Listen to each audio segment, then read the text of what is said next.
Hi, ఎలా ఉన్నారు అందరూ? నేను మీ Aparna. Welcome back to our channel Shahari's world. ఒక్కోసారి రేపు లంచ్కి ఏం కర్రీ ప్రిపేర్ చేయాలి అని ఆలోచిస్తున్నప్పుడు అసలు ఆన్సరే లేని క్వశ్చన్లా అనిపిస్తుంటుంది నాకు. మీకు కూడా అంతేనా? అయితే కామెంట్ చేసేయండి. సరే, ఏం చేద్దామని ఫ్రిడ్జ్ ఓపెన్ చేస్తే ఫ్రిడ్జ్లో పెరుగు, 2 క్యారెట్లు కనిపించాయి. సరే, పెరుగుతో మజ్జిగ చారు అలాగే దాని కాంబినేషన్గా క్యారెట్ ఫ్రై చేద్దాం అని అనుకున్నాను. కానీ 2 క్యారెట్లు ఉన్నాయి కదా, వాటితో ఫ్రై చేస్తే ఎవరికీ సరిపోవు. సో ఫ్రైకి బదులుగా చక్కగా రైస్లో కలిసేలా క్యారెట్ ఇగురు చేద్దామని అనుకున్నాను. నేను చేసే మజ్జిగ చారుని మా ఇంట్లో చాలా ఇష్టంగా తింటారండి.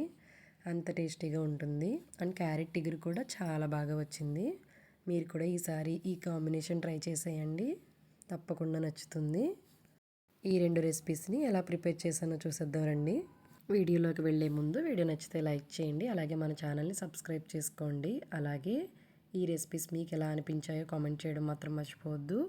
ముందుగా ఈ 2 రెసిపీస్కి మనం ఏం ప్రిపేర్ చేసుకోవాలో చూద్దాం. ఒక 2 ఆనియన్స్ తీసుకొని ఫైన్గా చాప్ చేసి పెట్టుకోవాలి. అలాగే ఒక 7 or 8 పచ్చిమిర్చిని స్లైసెస్గా కట్ చేసి పెట్టుకోవాలి. ఇప్పుడు కట్ చేసి పెట్టుకున్న ఆనియన్స్లో ఒక హాఫ్ ఆనియన్స్ మజ్జిగ చారు కోసం ఇలా చేతితో అదిమి పెట్టుకుని పక్కన పెట్టుకోవాలి. మిగిలిన ఆనియన్స్ ఇంకొక పక్కకు పెట్టుకోండి. అలాగే పచ్చిమిర్చి కూడా ప్లేట్లో వేసేసుకున్నాను. ఇప్పుడు క్యారెట్ ఎగురు కోసం 2 క్యారెట్స్ని కూడా పీల్ చేసుకుని శుభ్రంగా వాష్ చేసేసుకున్నాను. వాష్ చేసుకున్న క్యారెట్స్ని చిన్న చిన్న పీసెస్గా కట్ చేసుకోవాలి. ఇలా స్ట్రిప్స్గా కట్ చేసుకుంటే మనం స్మాల్ పీసెస్ ఈజీగా కట్ చేసుకోవచ్చు. చూడండి, ఇలా కొంచెం పెద్ద నైఫ్ ఉంటే ఈజీగా కట్ అవుతుంది. ఈ నైఫ్ చాలా బాగా వర్కౌట్ అవుతుంది. ఫ్లిప్కార్ట్లో తీసుకున్నాను. ఒకవేళ నైఫ్కి పదును తగ్గింది అనుకుంటే ఇక్కడ నా దగ్గర స్టీల్ ప్లాంక్ ఉంది కదా, దానికి ఒక పక్కన ఎడ్జ్ షార్ప్గా ఉంటుంది. సో దానికి నైఫ్ని అటు ఇటు ఇలా రుద్దుతూ అంటుంటే మనకి ఈజీగా మళ్ళీ షార్ప్ అయిపోతుంది అనమాట నైఫ్. ఇది బాగా వర్కౌట్ అవుతుంది. ఒకవేళ అది లేదు అనుకుంటే ఏదైనా స్టోన్ ఉంటే దాని మీద చేసుకోవచ్చు. చూడండి, ఇప్పుడు ఈజీగా కట్ అయిపోతుంది కదా. మొత్తం స్టెప్స్లా కట్ చేసుకొని చిన్న చిన్న పీసెస్గా కట్ చేసి పక్కన పెట్టేసుకున్నాను. ఇప్పుడు మజ్జిగ చారు కోసం మజ్జిగలో తగినంత సాల్ట్ వేసుకొని విస్కర్తో కానీ మజ్జిగ కవ్వంతో కానీ ఇలా విస్క్ చేసుకోండి. ఇది చాలా ఇంపార్టెంట్. తిక్కగా వచ్చే వరకు కొంచెం విస్క్ చేసుకోవాలి. అప్పుడే మనకి మజ్జిగ చారు కొంచెం చిక్కగా కమ్మగా ఉంటుంది. ఇప్పుడు మజ్జిగ చారు పోపు వేసేసుకుందాం ఫస్ట్. తర్వాత క్యారెట్ ఇగురు అదే ప్యాన్లో చేసేసుకోవచ్చు. ఆయిల్ హీట్ అయిన తర్వాత శనగపప్పు, ఆవాలు, జీలకర్ర వేగాక అందులోనే పచ్చిమిర్చి చీలికలు వేసి గోల్డెన్ బ్రౌన్ వచ్చిన తర్వాత ఎండుమిర్చి, కరివేపాకు, కొద్దిగా పసుపు వేసి అవి కూడా వేగిన తర్వాత వాటర్ వేసుకోవాలి కొద్దిగా. అప్పుడు పోపు మొత్తం పడుతుందన్నమాట వాటర్లో. ఆ తర్వాత ఆ పోపు కూడా మనం ముందుగా చిలికి పెట్టుకున్న పెరుగులో వేసేసుకుని మనం ముందు చేతితో నలిపి పెట్టుకున్న ఆనియన్ ముక్కలు ఉన్నాయి కదా, అవి కూడా అందులో వేసేసుకుని ఒకసారి మొత్తం కలిపేసుకుని కన్సిస్టెన్సీ చెక్ చేసుకోండి. చూడండి, కలుపుతుంటే మరీ తిక్కగా ఉండకూడదు, మరి పలచగా ఉండకూడదు, క్రీమీగా కనిపించాలి. ఇలా చేసి పెట్టుకుంటే చాలా టేస్టీగా ఉంటుంది.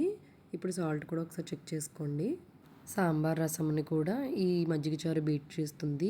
చూడండి, చూస్తుంటేనే నోరూరిపోతుంది కదా, అంత టేస్టీగా ఉంటుంది. ఇప్పుడు దీని కాంబినేషన్ క్యారెట్ ఇగురు కూడా చేసేద్దాం.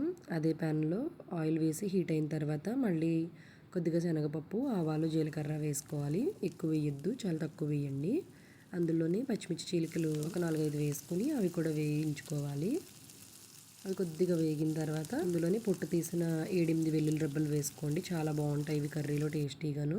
అవి కొంచెం గోల్డెన్ బ్రౌన్ కలర్ వచ్చిన తర్వాత ఆనియన్ ముక్కలు కూడా వేసుకుని అవి కూడా కొద్దిగా వేయించుకోవాలి. మరి గోల్డెన్ బ్రౌన్ అక్కర్లేదు, పచ్చివాసన పోతే సరిపోతుంది. ఆ తర్వాత కట్ చేసి పెట్టుకున్న క్యారెట్ ముక్కలు వేసుకొని కొద్దిగా సాల్ట్ వేసుకుని ఒకసారి తిప్పుకొని మీడియంలో పెట్టుకుని కొంచెం ఆయిల్ తేలే వరకు వేయించుకోవాలి. ఇందులో పసుపు కూడా వేసుకోండి, నేను మర్చిపోయాను చెప్పడం. ఇప్పుడు ఇందులో ఒక చిన్న గ్లాస్తో ఒక హాఫ్ గ్లాస్ వాటర్ పోసుకోండి. చాలా తక్కువ, ఒక హాఫ్ గ్లాస్ పోసుకుంటే సరిపోతుంది. ఇలా పోసుకోవడం వల్ల మనకి ముక్క మెత్తగా ఉడికి చక్కగా రైస్లో కూడా బాగా కలుస్తుంది. ఇప్పుడు చూడండి, మీడియం టు సిమ్లో ఈ కర్రీని ఉడికించుకుంటే చాలా ఫాస్ట్గా ఉడికిపోతుంది. జస్ట్ 10 minutesలో ఈగురు చేసేసుకోవచ్చు, అంత ఫాస్ట్గా అయిపోతుంది. చూడండి, వాటర్ లాగేసిన తర్వాత బాగా సిమ్లోకి పెట్టేసుకుని ఆయిల్ పైకి తేలే వరకు ఉడికించుకోవాలి. చూడండి, ఆల్రెడీ ఉడికిపోయింది. ఇప్పుడు ఒకసారి తిప్పేసుకుని దీన్ని సాల్ట్ కూడా అడ్జస్ట్ చేసుకుని స్టవ్ ఆఫ్ చేసేసుకోండి. అంతేనండి, 2 రెడీ అయిపోయాయి. ఒక మంచి కాంబినేషన్ అండి. 2 రెసిపీస్ కూడా చాలా టేస్టీగా ఉంటాయి. ఒకసారి మీరు కూడా ట్రై చేయండి, చాలా హాయిగా అనిపిస్తుంది, ఎలాంటి హడావుడి లేకుండా. వీడియో నచ్చితే లైక్ చేసి మన ఛానల్ని సబ్స్క్రైబ్ చేసుకోవడం మర్చిపోవద్దు. మరొక మంచి వీడియోతో మళ్ళీ కలుద్దాం. Thank you.